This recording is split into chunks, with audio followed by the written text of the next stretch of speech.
Welcome to the Dark Ozarks. We are taking a deep dive into cryptids tonight, and not just Bigfoot. Sorry, big guy. The Dark Ozarks podcast is now available on Apple Podcasts, Spotify, Amazon Music, Google Podcasts, or just about any other podcast platform. These discussions always seem to either go down the folklore trail or straight into naysaying witnesses. Let's not rehash that. Well, how about science versus lore? Where does it line up or not? But first, we want to invite everyone to like, follow, etc. Dark Ozarks on Facebook, Instagram, YouTube. Plus, we encourage you to follow the podcast. And while you're over on Facebook, you can subscribe to the private Dark Ozarks subscriber group. Why, you may ask? Yes, it does have a small subscription fee, but you receive exclusive content and behind-the-scenes information nowhere else. It also helps us bring more original content to Dark Ozarks. You can click the subscribe button on the page. You will have to log in since there is a payment, and we appreciate everyone. And now you can get Dark Ozarks t-shirts for sale at darkozarks.com and paranormalsciencelab.com. We encourage everyone to check out Always Buying Books in Joplin, Missouri, in person and online on Facebook, and their website, alwaysbuyingbooks.com, for all of your reading needs, including a large section on the paranormal, history, and more. Not to mention, the place is haunted. Tell Bob and Elise that we sent you. We also want to thank Beard Engine Brewing Company in Alba, Missouri. Beard Engine Brewing is the only English-style brewery in Missouri and twice named Missouri's best brewery by the Missouri Brewers Association. Great beer and food in a historical building with a noir past. And guess what? It is haunted too. Tell Nate and Tiff we sent you. Oh, so cryptids, Missouri cryptids, lore, fact, fiction, eyewitness accounts. It can be really all over the place. It really can. And maybe a good place to start, particularly focusing on the Ozarks, is MoMo. MoMo is a very interesting cryptid. In essence, it's Bigfoot. It is. And for anyone that isn't familiar, MoMo is just short for Missouri Monster. Yes. But MoMo has a better ring to it. Rolls off the tongue. And it does.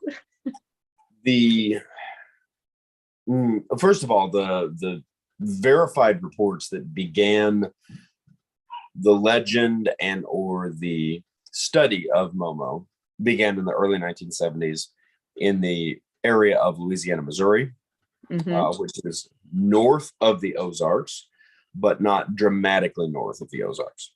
No, and MoMo also is very similar to other accounts of cryptid sightings, Bigfoot type sightings throughout southern Missouri and Arkansas as well. So, and Oklahoma. So, it is indicative of what can be found in the Ozarks if you happen to run into one.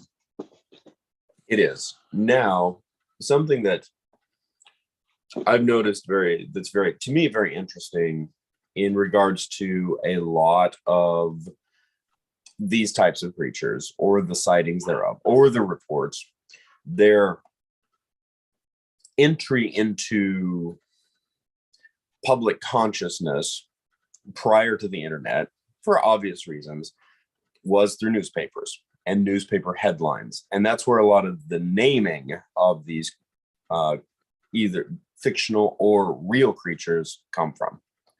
That's true. Even the term Bigfoot actually comes from a newspaper account in the late 1800s out in California of an experience that some loggers had in finding prints. And so they said it had a big foot, and the term stuck. So, I mean, it comes from there, plus later on, documentaries and TV shows. And regardless of how anything actually lines up in terms of fact.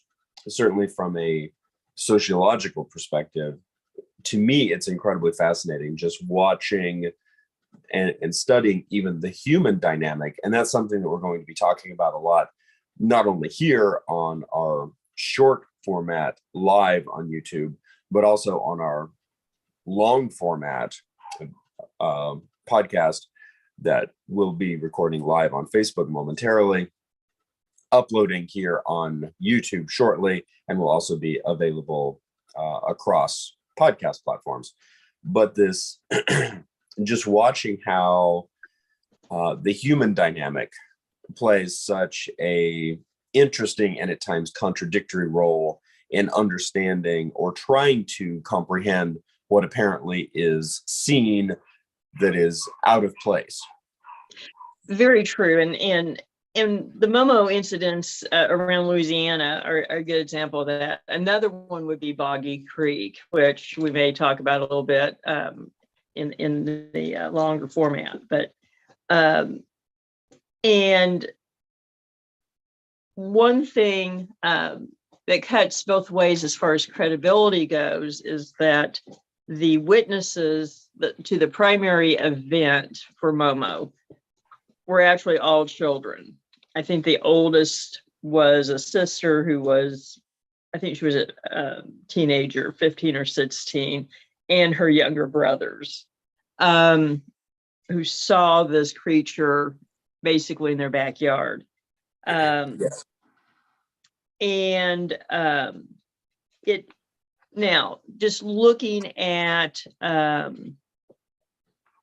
the account, it did appear that they were shaken, that they must have seen something that they didn't typically see, and then it was almost a year later that there was another report, which I find actually more credible. I do too, because we're not talking about a mass hysteria response. Exactly. And the witnesses for the second time were not actually locals. So they were from West Virginia passing through. And so very unlikely that they had heard the prior report. So that gives it a little more credibility. So. And in this particular case, with both of these, the creature in question seems to be fairly aggressive. Yes. Whereas most Bigfoot type encounters tend to be in a secluded area, remote area, and often avoid contact with humans. In these situations, they were in a backyard, around, let's see, the other one, I think they were stopped at a park. Yeah. And were not afraid, did not withdraw immediately, that kind of thing. Which there are similar accounts of that kind of behavior of Bigfoot creatures in the South, so more of the swamp type areas, but it is a little different than other accounts in the Ozarks. So it's hard to know, but It is. It does indicate to me that it did seem to be something a little different.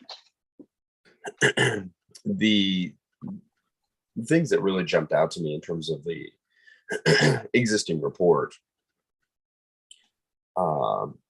is that when the kids in the 1972 sighting, when the kids saw it, it was holding the body of a dog. That the implication is that it had killed the dog. Yes. The reference that its head was, quote, big and round like a pumpkin shows up regularly in these, and that it had brightly glowing orange eyes. Which I'm not sure about that, but of course, if they were glowing, it might indicate a nocturnal creature. Right. Now, the report says that this took place in the afternoon. It does get interesting in terms of how much of the report is accurate, how much of the kids' report is accurate, etc. Something that is an interesting point of analysis is that cryptids with red glowing eyes, usually red, sometimes yellow, sometimes orange, is extremely common. It is. In the story. Now, it's so common that all the way down to monsters in Scooby-Doo have eyes that glow. Yeah, that's true. And also just a lot of supernatural creatures are supposed to have those glowing eyes. So it brings up that concern or that question, is someone, which came first, basically? Is someone seeing a cryptid and their eyes glow and it's very unsettling, or does somebody see something strange and because of sociological programming, they start adding things into their memory, like, hey, its eyes glowed? That's true. And of course, it can be that, say you shine a flashlight in the direction, you're going to catch a reflection of eyes anyway. Yes, and you can do that with a lot of animals. Exactly. So that in itself is hard to say. Now, one thing is interesting about MoMo is we're still talking about MoMo 50 years on. Yes. But the sightings basically petered out around Louisiana at that point. Now, the flip side, and we won't talk about it much, but if you look at the Legend of Boggy Creek, which is the name that people know the creature, the folk monster from in Folk, Arkansas, sightings there go back well over 100 years regularly, and there are still reports within the last year or two. So I find that interesting as well. I do too, which brings up questions of things like potential migratory patterns, essentially travel patterns, and things that we see in relationship to places like Crowley's Ridge. Yes, Crowley's Ridge, actually in eastern Oklahoma quite a bit, even in southwest Missouri, there are quite a few reports, and a lot of them would fit the bill for either the Folk Monster or MoMo, except for maybe not the pumpkin-shaped head. But so that could be part of it, is a migration pattern that we don't talk about a whole lot in these discussions. Very true. So it brings up the question, is MoMo currently migrating? If so, my guess is he's heading south. I would be. I would be too. That might be a good place to end here. And we do invite everybody to look for the long format, which will be uploaded tomorrow, and catch more of this discussion. So we do really appreciate